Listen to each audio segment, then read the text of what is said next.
مسجد سے یہ صدا اٹھی مسجد نہ آئیے، اپنے ہی گھر کو آج سے مسجد بنائیے۔ مسجد سے یہ صدا اٹھی مسجد نہ آئیے، اپنے ہی گھر کو آج سے مسجد بنائیے، اپنے ہی گھر کو آج سے مسجد بنائیے۔ جی چاہتا ہے اپنے گناہوں پہ روئیے، جی چاہتا ہے اپنے گناہوں پہ روئیے، جی چاہتا ہے اپنے گناہوں پہ روئیے۔ رو رو کے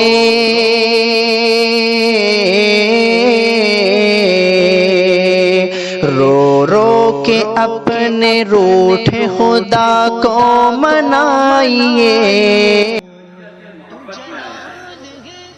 آپ کو پتہ ہے کہ امارت شرعیہ کا کیا مطلب ہے آپ کی زندگی میں، لیکن اس کے باوجود میں یہ چاہتا ہوں کہ یہاں بیٹھنے والے ہر شخص کو یہ پتہ ہو کہ امارت شرعیہ کس کا ادارہ ہے، تاکہ آپ دوسروں کو یہ بتا سکیں، ان لوگوں کو جو یہاں نہیں ہیں انہیں بتا سکیں کہ امارت شرعیہ کن کا ادارہ ہے۔ امارت شرعیہ ہر مسلک کے شخص کا ادارہ ہے۔ اگر وہ شیعہ ہے تو وہ امارت شرعیہ کا ہے، اگر وہ سنی ہے تو وہ امارت شرعیہ کا ہے۔ آپ کسی بھی مسلک کے ہوں، اگر آپ کہہ رہے ہیں لا الہ الا اللہ محمد رسول اللہ، تو آپ کا استقبال ہے، اور اس میں میرے استقبال کرنے کی کوئی ضرورت نہیں ہے، یہ آپ کا حق ہے انشاءاللہ۔ ٹھیک اسی طریقے سے امارت شرعیہ ان لوگوں کا ادارہ بھی ہے جو امارت شرعیہ سے مدد چاہتے ہیں، چاہے وہ لا الہ الا اللہ محمد رسول اللہ نہیں بھی کہہ رہے ہیں۔ اور امارت شرعیہ ان لوگوں کا ادارہ بھی ہے جو امارت شرعیہ کو اپنا ادارہ نہیں سمجھتے ہیں، کیونکہ جب ان پر آفت آئے گی تو انشاءاللہ امارت شرعیہ ان کے ساتھ کھڑی رہے گی انشاءاللہ۔ امارت شرعیہ کے دو سب سے اہم ادارے ہیں، ایک ہے امارت شرعیہ کی تنظیم، جس کی دعوت پر آپ لوگ یہاں آئے ہیں، جس نے بہت محنت کی ہے آپ لوگوں کو یہاں بلانے میں، اور مبارکباد کے مستحق ہیں جناب مفتی سہراب صاحب، بارک اللہ فیکم، اور ان کی تمام ٹیم۔ یہ تنظیم کا کام جو ہے وہ آپ کو امارت شرعیہ سے جوڑتا ہے، وہ امارت شرعیہ میں ہونے والی تمام ایکٹیویٹیز کو، تمام چیزوں کو آپ تک پہنچاتا ہے، اور آپ جو کہہ رہے ہیں اس کو سنتا ہے، اور سن کر کے وہ مجھ تک بات آتا ہے، تاکہ ہم لوگ صحیح کام کر سکیں، وہ کام کر سکیں جو آپ کے علاقے کے لیے مفید ہے۔ ہر کام ہر علاقے میں نہیں کیا جاتا، جو کام اس علاقے کے لیے ہے وہ اس علاقے کے لیے کیا جائے گا، جو کام اس علاقے کے لیے ہے وہ اس علاقے کے لیے کیا جائے گا۔ تو یہ ایک لوپ ہے جو تنظیم کے لوگ کرتے ہیں، اور یہ بہت اہم کام ہے تنظیم کو آگے بڑھانا۔ دوسرا جو امارت شرعیہ کی ریڑھ کی ہڈی ہے وہ ہے دارالقضا۔ دارالقضا کی اہمیت، دارالقضا کا فائدہ، دارالقضا کی تاریخ اور دارالقضا کی تنفیذ کے سلسلے میں آپ لوگ پچھلے چند گھنٹوں سے سنتے آ رہے ہیں۔ میں آپ لوگوں کو دارالقضا کی دوسری نوعیت سے آپ لوگوں کو بتانا چاہتا ہوں۔ دارالقضا تقریباً 71 دارالقضا ابھی قائم ہو چکی ہے، اور یہ 72ویں دارالقضا ہے۔ انشاءاللہ قاضی شریعت صاحب کا ارادہ ہے کہ اس سال 10 دارالقضا قائم کی جائیں، اس میں الحمدللہ 2 قائم ہو چکی ہیں الحمدللہ رب العالمین، 8 باقی ہیں جو انشاءاللہ وہ بھی ہو جائیں گے۔ دارالقضا کی اہمیت آپ سب لوگ سنتے رہے ہیں، میں آپ کو چند چیزیں اس کے بارے میں بتانا چاہتا ہوں۔ دیکھیے، مسلمانوں کے لیے اللہ تبارک و تعالیٰ نے شریعت نافذ کی اور پھر یہ فرمایا کہ مسلمانوں کے درمیان جو فیصلے ہوں گے، جو حل نکالے جائیں گے، مشکلات کے جو حل نکالے جائیں گے، وہ اللہ کی کتاب اور سنت پر ہوگا۔ اگر وہ اللہ کی کتاب اور سنت پر نہیں ہوگا تو اس کا جو انجام ہوتا ہے وہ ہم لوگ دیکھتے رہے ہیں۔ تو ہمارے لیے کیا ضروری ہے؟ ہمارے لیے یہ ضروری ہے کہ ہم یہ سمجھیں کہ دارالقضا میں کیا کیا چیزیں ہوتی ہیں۔ ابھی تک یہ مشہور ہے کہ دارالقضا میں صرف نکاح اور طلاق کے مسائل حل کیے جاتے ہیں، یہ بات صحیح نہیں ہے۔ دارالقضا میں اس کے علاوہ وراثت کے مسائل بھی حل کیے جاتے ہیں۔ اچھا، وراثت کے نقطہ نظر سے ایک چیز میں بتاتا چلوں کہ ہم میں سے اکثر لوگ وصیت کو چھوڑ دیتے ہیں کہ جب موت آنے لگے گی تب وصیت لکھیں گے۔ اصلاً مسلمان 2 دن زندہ نہیں رہ سکتا الا یہ کہ وہ وصیت کر دے۔ بات سمجھیے، مسلمان اصلاً 2 دن زندہ نہیں رہ سکتا الا یہ کہ وہ وصیت کر دے، ٹھیک ہے نا؟ تو اگر آپ اپنی وصیت آپ نے نہیں لکھی ہے اور آپ نے یہ نہیں لکھوایا ہے تو آپ کی وصیت لکھنی چاہیے۔ اگر آپ اور یہ وصیت لکھے گا کون؟ آپ کو کس کو پتا ہے کہ کس کو کتنا حصہ دینا ہے؟ آپ میں سے بہت سے لوگ ایسے ہیں جو اپنے بچوں سے ناراض ہیں، جو بچوں کو عاق کر دیتے ہیں۔ جانیے، سمجھیے، یہ نہیں کیا جا سکتا۔ آپ اپنے بچوں کو عاق نہیں کر سکتے، ان کو اپنی جائیداد سے الگ نہیں کر سکتے، ان کا جو شرعی حصہ ہے وہ دینا ہوگا۔ اور یہ اس کام میں آپ کی مدد آپ کے قاضی شریعت کریں گے اور یہ دارالقضا کرے گی انشاءاللہ، دارالقضا کرے گا انشاءاللہ۔ دیکھیے، وراثت بہت بڑی امانت ہے جس کے بارے میں پوچھ ہونی ہے۔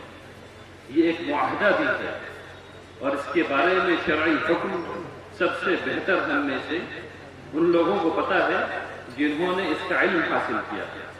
تو آپ کی ضرورت ہے کہ آپ وراثت کی تمام مسائل دارالقضا میں آ کر کے حل کریں۔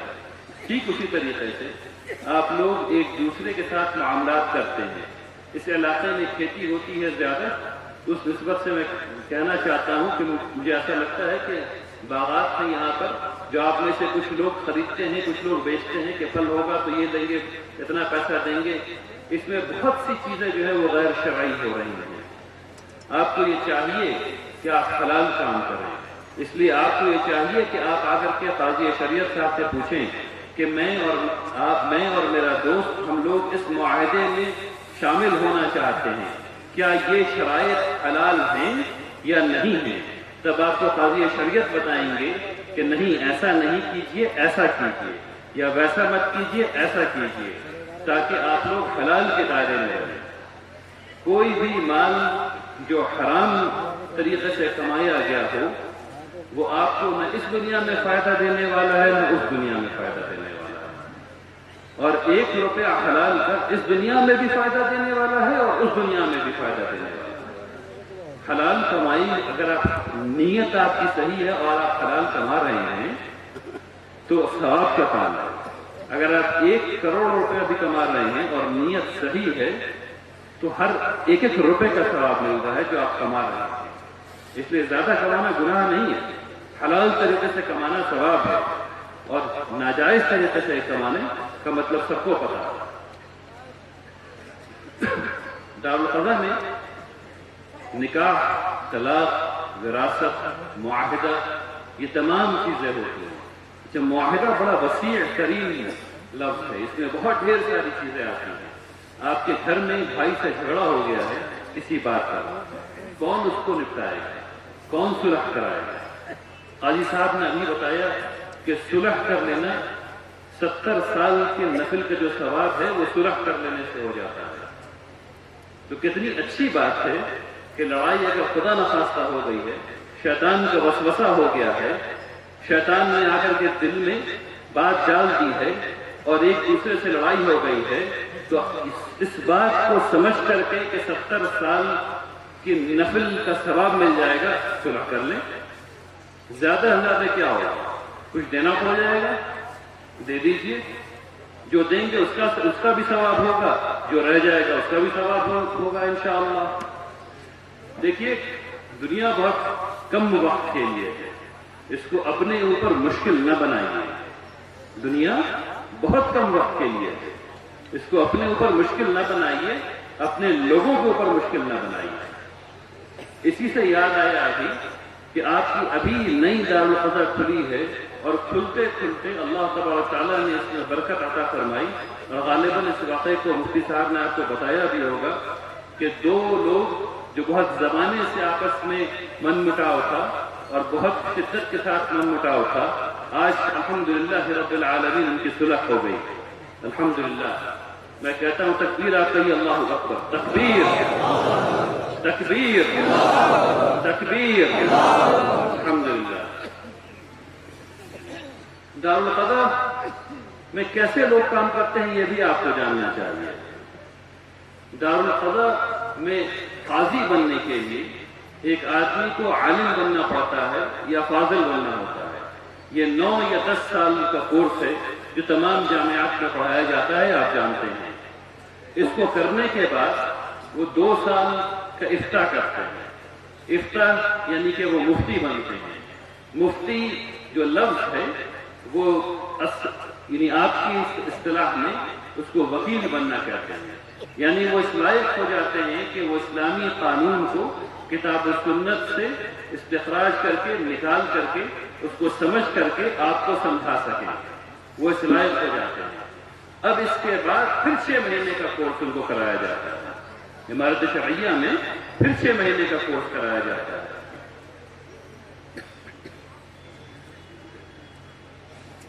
انشاءاللہ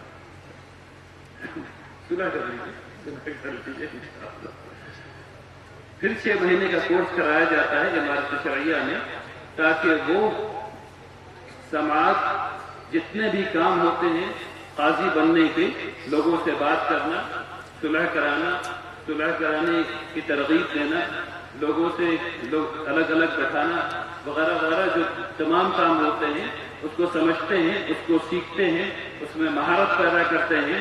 اس کے بعد تب جا کر کے امتحان دیتے ہیں، پاس ہوتے ہیں، انٹرنشپ کرتے ہیں، پھر جا کر کے قاضی متعین ہوتے ہیں۔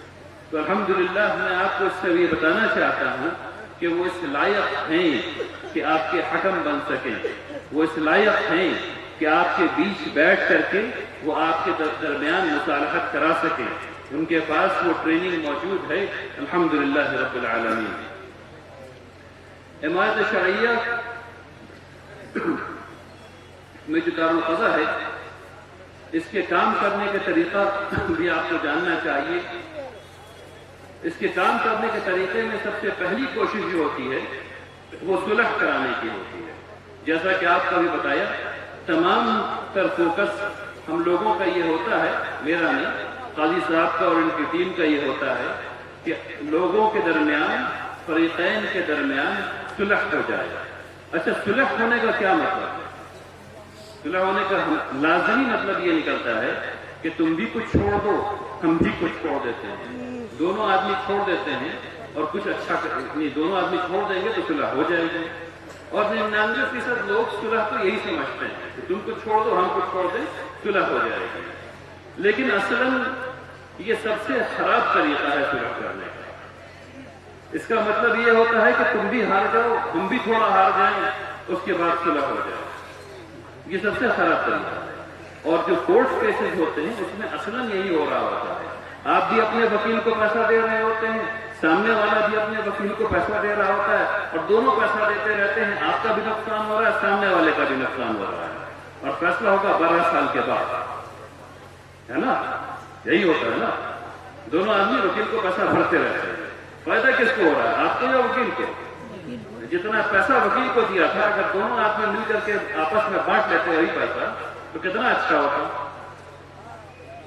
تو یہ ایک فکر ہے صلح میں کہ ہم بھی چھوڑ دیں، تم بھی چھوڑ دو، ہم بھی ہار جائیں، تم بھی ہار جاؤ، پھر بات ہو جائے گی۔ دوسری طریقہ یہ ہوتا ہے کہ ہم دو فریقین میں ایک صاحب جو ہیں وہ یہ کہتے ہیں کہ میں مظلوم بن جاؤں گا، میں شہید ہو جاؤں گا۔ اصلاً اسلام یہ نہیں چاہتا کہ آپ اپنے حق کو چھوڑ دیں، اسلام یہ چاہتا ہے کہ آپ اپنا حق بھی لیں اور دوسرے کا حق بھی دیں، چھوڑے نہیں۔ یعنی اسلام یہ چاہتا ہے کہ ظلم کسی پر نہ ہو، آپ اپنا حق لیجیے اور دوسرے کا حق لیجیے۔ تو دوسری شرط جو ہے وہ بھی صحیح نہیں ہے۔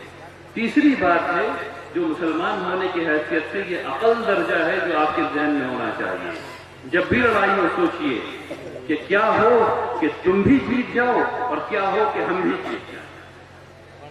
ایک طریقہ ہے ایسا، وہ طریقہ اخلاص سے اور حق سے آتا ہے۔ اگر آپ نے اپنے مومن بھائی کے لیے فکر کی اور یہ سوچا کہ ہم کیا کریں گے کہ سامنے والا جیت جائے، اور سامنے والا بھی یہ سوچے کہ کیا کریں کہ سامنے والا جیت جائے، اور اس فکر میں جب یہ فکر آ جاتی ہے تو اس ٹیبل پر سے دونوں ہی آدمی جیت کر کے اٹھتے ہیں، کوئی آدمی ہار کے نہیں اٹھتا ہے، اس دنیا میں بھی اور آخرت میں بھی، اس دنیا میں بھی اور آخرت میں بھی۔ لوگ یہ سمجھتے ہیں کہ اللہ کی بنائی ہوئی اس دنیا میں ریسورسز کم ہیں، یعنی ایک روٹی ہے، اس روٹی کو آدھا کاٹ دیں گے تو آدھا ہی ملے گا نا، ایک روٹی کو آدھا کاٹ دیں گے آدھا ہی ملے گا نا۔ یہ عقل کی بات ہے لیکن برکت کی بات نہیں ہے۔ جب نیت صاف ہوتی ہے تو اللہ اس ایک روٹی کو 2 روٹی بنا دیتے ہیں۔ کبھی تجربہ کر کے دیکھ لیجیے گا، جیسے کہ آج بھی الحمدللہ، ٹھیک ہے؟ اس چیز کو یاد رکھیں، یہ عقل کے خلاف بات لگتی ہے، لیکن جب 2 مومن بھائی اللہ کو راضی کرنے کے لیے ایک دوسرے سے محبت کرتے ہیں اور خاص کے دونوں میں لڑائی ہو گئی ہے، اگر اس کو ایسے نپٹانا چاہتے ہیں کہ دونوں جیت کر کے اٹھیں تو یہ ممکن ہے۔ اور ہم لوگوں نے کئی دفعہ، میرا بڑا تجربہ رہا ہے انٹرنیشنل ارینا میں کام کرنے کا، اور میں نے ہمیشہ یہ دیکھا ہے کہ اگر لوگ صرف سچائی کے ساتھ بات کر لیں تو دونوں فریقین جیت کر کے اٹھتے ہیں۔ تو کوشش کیجیے کہ ایسا ہو انشاءاللہ۔ اس کے بعد بھی اگر بات نہیں بنتی، یعنی صلح کی اگر بات نہیں بنتی ہے تو پھر سماج کا مسئلہ آتا ہے، قاضی صاحب بیٹھتے ہیں، دونوں کی بات سنتے ہیں، الگ الگ بھی بات سنتے ہیں، ساتھ بٹا کر کے سنتے ہیں، دلائل دیکھتے ہیں، اور اس کے بعد پھر ایک حل نکالا جاتا ہے۔ نوٹس کیجئے میں حل کہہ رہا ہوں، میں صرف فیصلہ نہیں کہہ رہا، میں حل کہہ رہا ہوں۔ مسلمانوں کے درمیان صرف فیصلے نہیں ہوا کرتے، حل بھی ہوا کرتے ہیں، اور حل جو ہے وہ زیادہ اچھی چیز ہے فیصلے سے۔ فیصلے کا لازمی مطلب شاید لوگ یہ نکالتے ہیں کہ ایک کی جیت ہوگی دوسرے کی ہار ہوگی، لیکن حل کا لازمی مطلب یہ ہے کہ دونوں کی جیت ہوگی انشاءاللہ۔ یہ ہے پروسیس امارت شرعیہ کے کام کرنے کا، دارالقضا کے کام کرنے کا۔ اب ذرا میں چند باتیں کہنا چاہتا ہوں امارت شرعیہ کے سلسلے میں۔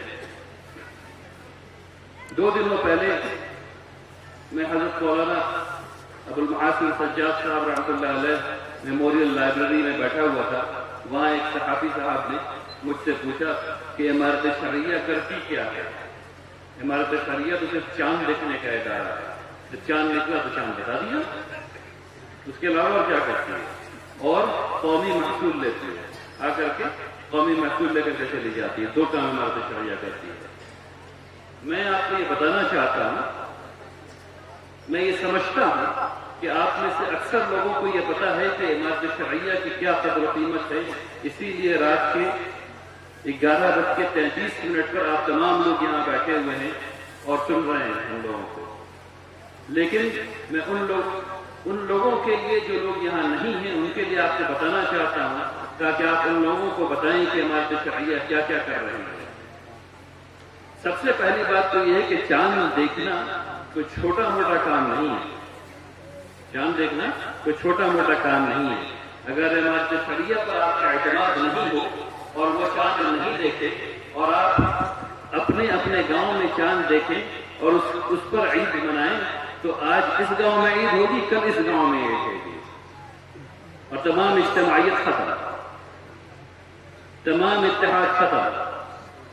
ایک کے ہاں 30 کروڑ کا ہوتا ہے، کیا 31 کروڑ کا ہوتا ہے؟ یہ بے پناہ اہم امر ہے جس کو ہلکے میں نہیں آنکنا چاہیے۔ دوسری بات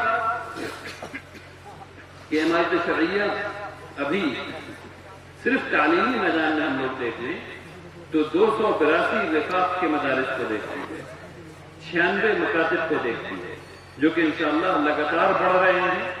اور جیسا کہ آپ کو مفتی صاحب نے بتایا تھوڑی دیر پہلے، ہم لوگوں کا ارادہ ہے کہ اس کو انشاءاللہ کئی ہزار بنائیں باذن اللہ تعالی۔ ٹھیک اسی طریقے سے امارت شرعیہ کے کئی مدرسے قائم ہیں، دارالاسلامیہ ہے، اس قسم کے مدرسے قائم ہیں، اسکول ہیں جو امارت شرعیہ جس کو آپریٹ کر رہی ہے۔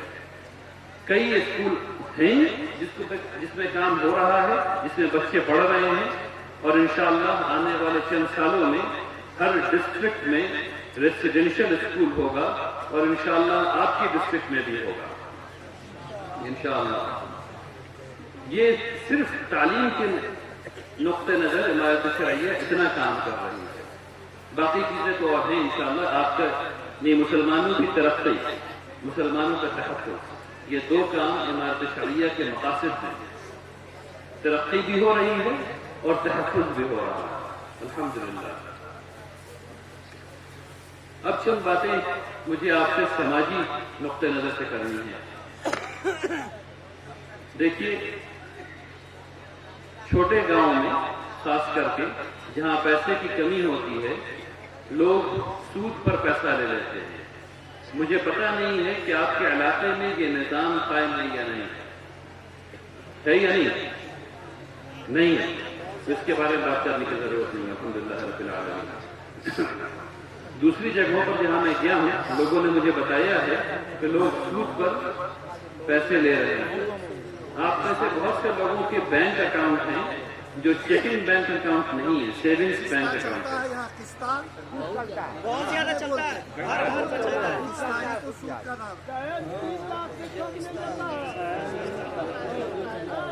دیکھیے، ابھی میں نے پوچھا کہ سود ہے یا نہیں، کچھ لوگوں نے غالباً میری بات نہیں سمجھی۔ سود کو کیا کہتے ہیں وہ نہیں؟ قسط، ہفتہ واری۔ یہ حرام ہے میرے بھائیوں، یہ حرام ہے، مکمل حرام ہے۔ دیکھیے، میں آپ کو ایک واقعہ بتاتا ہوں، کیسے کیسے اگر کام کیجیے گا تو اچھا کام ہوگا۔ یہ جو آپ لوگ پیسے لیتے ہیں، اس پیسے کو لینے کے بجائے اگر آپ لوگ اپنے اپنے گاؤں میں ایک فنڈ تیار کر لیں، ایک امام صاحب کے پاس یا کسی معتبر آدمی کے پاس، وہ بینک میں پیسہ رکھیں آپ کا، ہر مہینے اس میں سب لوگ مل کے 50-50 روپے ڈال دیا کریں، ٹھیک ہے نا؟ تو پھر کسی کو قسط لینے کی ضرورت نہیں پڑے گی، آپ خود اس کا انتظام کرنا ہے۔ آپ لوگ کہہ دیجیے کہ بھائی یہ جو پیسے جمع ہو رہے ہیں یہ اس چیز کے لیے قرض دیے جائیں گے، اس چیز کے لیے قرض دیا جائے گا اور اس چیز کے لیے قرض دیا جائے گا، فقط جو آپ کے گاؤں میں ضرورت ہے پھر لیجیے اور واپس کیجیے، 0% انٹرسٹ، کوئی انٹرسٹ نہیں، تو اس سے مسئلہ حل ہو جائے گا۔ لیکن آپ لوگوں کو اس کے لیے متحد ہونا پڑے گا، ایک دوسرے پر بھروسہ کرنا پڑے گا، اور جب آپ متحد ہوں گے، جب آپ بھروسہ کریں گے تب یہ کام ہوگا۔ تو کوشش کیجیے کہ اس نحوست سے باہر آ جائے، یہ حرام کام ہے، اس سے باہر آنے کی ضرورت ہے، کوشش کیجیے کہ اس سے باہر آئے۔ دوسری بات، ہم لوگوں کے سماج میں رائج ہے عصبیت۔ عصبیت کا مطلب یہ ہے کہ میرا حلوہ اچھا تمہارا خراب، میرا حلوہ اچھا تمہارا خراب۔ یعنی ہم جو دکھ رہے ہیں بہت اچھے دکھ رہے ہیں، تم جو دکھ رہے ہو آنکھ تھوڑی ٹیڑھی ہے. یہ عصبیت ہے، یہ معصیت ہے، یہ گناہ ہے. چاہے وہ رنگ پر ہو، چاہے وہ نسل پر ہو، چاہے وہ ذات پر ہو، چاہے وہ مرد اور عورت پر ہو، چاہے وہ کسی چیز پر ہو. اپنے آپ کو برتر سمجھنا اور دوسرے کو کمتر سمجھنا یہ گناہ ہے. چاہے وہ ذات کے لیے ہو، چاہے وہ رنگ کے لیے ہو، چاہے وہ نسل کے لیے ہو، چاہے وہ علاقے کے لیے ہو، کسی بھی چیز کے لیے ہو. یہاں ذات پھیلی ہوئی ہے. میں یہاں آیا تو لوگوں نے مجھے ذات گنائی کہ یہاں یہ ہیں، یہ ہیں، یہ ہیں، یہ ہیں. تو مسلمان کہاں ہیں؟ رسول اللہ صلی اللہ علیہ وسلم نے اپنے آخری خطبے میں کھڑے ہو کر کے تمام ذات کو ختم کر دیا، تمام بھید بھاؤ کو ختم کر دیا، تمام عصبیت کو ختم کر دیا. تو ہم لوگ اگر مسلمان ہیں اور رسول اللہ صلی اللہ علیہ وسلم ہمارے معلم ہیں اور ہم اگر متعلم ہیں تو ہم کتنے خراب متعلم ہیں، ہم کتنے خراب اسٹوڈنٹ ہیں ان کے. ہم کیا منہ ان کو دکھائیں گے جب وہ ہم سے پوچھیں گے آخرت میں کہ ہم نے تو نسل ختم کر دی تھی، نسل کی برتری ختم کر دی تھی، رنگ کی برتری ختم کر دی تھی، تمام قسم کی برتری ختم کر دی تھی. صرف ایک بات تھی، صرف ایک چیز ہے جو ایک مومن کو دوسرے مومن پہ فوقیت دیتی ہے، وہ ہے تقویٰ. وہ ہے تقویٰ. اگر اور وہ تقویٰ آپ دیکھ نہیں سکتے تو آپ کہہ نہیں سکتے. اس لیے ہم لوگوں کے لیے عملاً کوئی طریقہ نہیں ہے کہ ہم کہیں کہ میں تم سے بہتر ہوں، یا میری قوم تم سے بہتر ہے، یا میری ذات تم سے بہتر ہے، یا میری نسل تم سے بہتر ہے، یا میرا پہناوا تم سے بہتر ہے، یا میں کسی بھی چیز میں اس طرح بہتر ہوں. یہ جنرل اسٹیٹمنٹ ہے. یہ ضرور دے سکتے ہیں کہ ایک دن اگر میں نے اچھا کپڑا پہنا ہوا ہے اور آپ نے خراب کپڑا پہنا ہوا ہے تو ایک عام اسٹیٹمنٹ ہے کہ میرا کپڑا آج اچھا ہے. یہ بالکل مختلف بات ہے. لیکن ہم لوگ اچھا پہنتے ہیں، ہم لوگ اچھے ہیں، میرا گھرانہ اچھا ہے، میری ذات اچھی ہے. بالکل بالکل بالکل بالکل یہ معصیت ہے، گناہ ہے. جتنا جلدی اس فکر سے دور ہو جائیے اتنا اچھا ہے. میرا علاقہ اچھا ہے، یہ بڑی بات ہے. میں خود سن رہا ہوں یہاں لوگ اپنے علاقے میں بیٹھے ہیں، لوگ سمجھ رہے ہیں ان کا علاقہ زیادہ اچھا ہے. وہ علاقہ بھی اللہ نے بنایا، یہ علاقہ بھی اللہ نے بنایا، تو کیسے اچھا ہوا؟ دونوں سے کوئی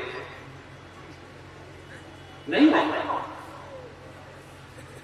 ہاں اگر آپ علاقے کو اچھا رکھتے ہیں، اگر آپ جھاڑو دیتے ہیں روڈ پہ، اگر آپ ہاسپٹل جا کے خدمت کرتے ہیں تب ایک اور بات ہے. لیکن پھر وہ خیر کا کمپٹیشن ہے جو کہ الاؤڈ ہے، جو کہ رسول اللہ صلی اللہ علیہ وسلم نے کہا کرو، تو خیر کا کمپٹیشن کیجیے. آپ یہ ضرور کہہ سکتے ہیں کہ ہم لوگ اپنے علاقے میں صفائی زیادہ رکھتے ہیں، کر کے دکھائیے. لیکن یہ نہیں کہہ سکتے کچرا روڈ پر پھینکا ہوا ہے پھر نہیں کہہ سکتے کہ اچھا ہے نا. اگر صفائی آپ اچھی رکھتے ہیں تو آپ کہہ سکتے ہیں کہ ہمارا علاقہ صاف ہے، ہم صاف رکھتے ہیں.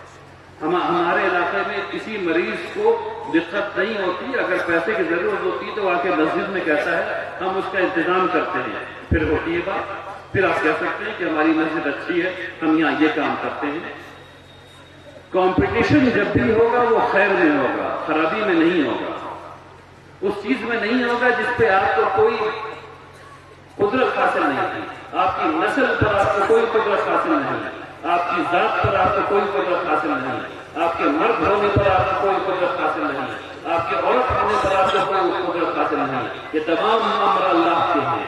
اور اگر آپ اس پہ اپنے آپ کو برتری دیکھتے ہیں، فوقیت دیتے ہیں، تو آپ معصیت کر رہے ہیں.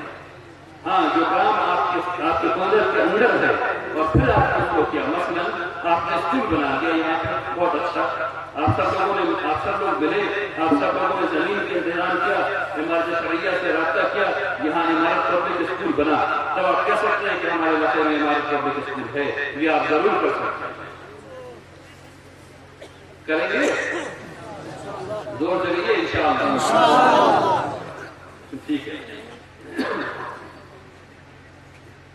دیکھیے اخیراً جب میں اپنی بات ختم کرنا چاہتا ہوں یہاں پہ، اخیراً اللہ کو راضی کرنا چاہتا ہوں. اللہ کی رضا ہی ہے جو کام آنے والی ہے، اور اللہ کی رضا اس وقت تک نہیں ہوگی جب تک ہم لوگ اللہ سے سب سے زیادہ محبت نہیں کریں، اشد حبا للہ۔ ہم لوگ جب تک سب سے زیادہ محبت اللہ سے نہیں کریں، اور ان کے بعد سب سے زیادہ محبت محمد رسول اللہ صلی اللہ علیہ وسلم سے نہیں کریں، یہاں تک کہ اپنی ماں سے اور اپنے باپ سے زیادہ۔ آج اس سیاق و سباق میں اس کا کیا مطلب ہے؟ اس کا مطلب یہ ہے کہ آپ اللہ کے کلام سے رسول اللہ صلی اللہ علیہ وسلم کی حدیث کو مانیں، سمجھیں، اپنی زندگی میں اتاریں۔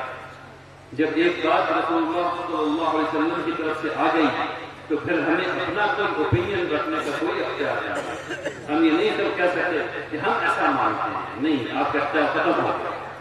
جب رسول اللہ صلی اللہ علیہ وسلم نے فرما دیا کہ چیز ایسی ہے تو وہ ویسی ہے، وہاں پہ اختیار ختم۔ الحمدللہ کہ آج آپ لوگ یہاں جمع ہیں، آپ لوگوں نے دارالفلاح کے بارے میں باتیں سنی، عمارت شرعیہ کے بارے میں باتیں سنی، عمارت پبلک اسکول کے بارے میں باتیں سنی۔ اللہ تبارک و تعالیٰ عمارت شرعیہ کے تمام خواب کو پورا کرے، آپ کے تمام خوابوں کو پورا کرے۔ آئیے دعا کریں کہ اللہ تبارک